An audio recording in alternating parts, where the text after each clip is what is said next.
You finished a first draft of your book, and instead of celebrating, you call it a crap first draft because that is what professionals are supposed to do. But what if that habit is costing you more than you realize? Give me the next few minutes, and regardless of what type of creative work you do, I will show you why constantly undercutting wins, big or small, starves your momentum every time you do it. I also have a resource for you, our Feed Your Flow one pager, which lists 10 ways you might be inadvertently starving your momentum and what to do instead. Drop well fed below and I'll DM it to you. I'm Christine Karen, founder of Good Jelly. I work with people who care deeply about their creative work, and I help them make progress that is not just reliable, but inevitable. With creative work, so many of us are taught that we have to be hard on ourselves, that the only time we can really and truly be happy with our work is when we make it. We get some big external validation, the book deal, or a gallery opening, or the research published in a leading journal.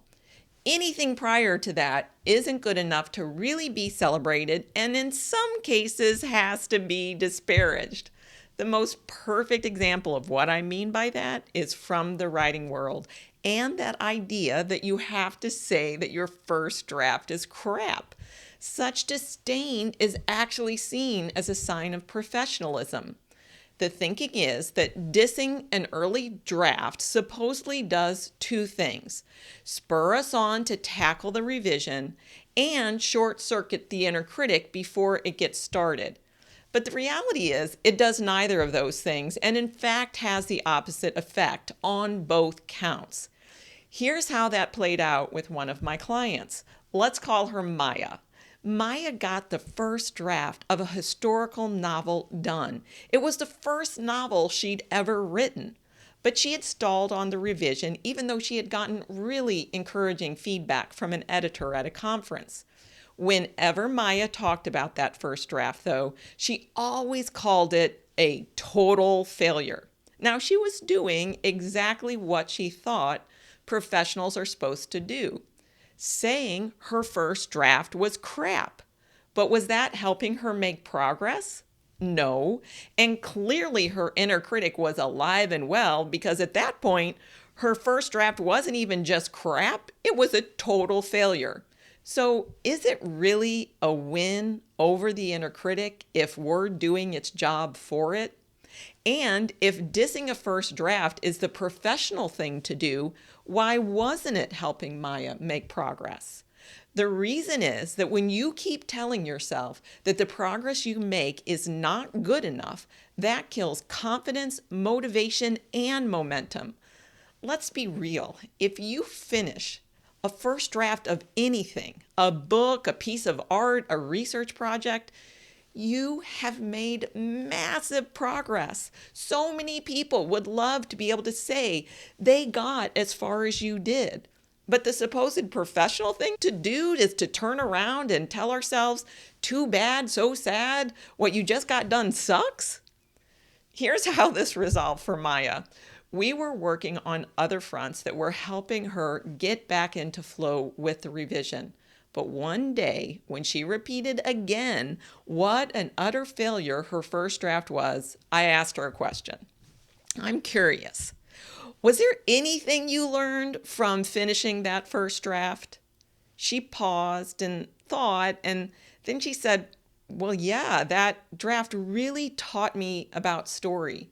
I had known about story in my head before that, but working through that first draft, it was like I got story logic in my bones.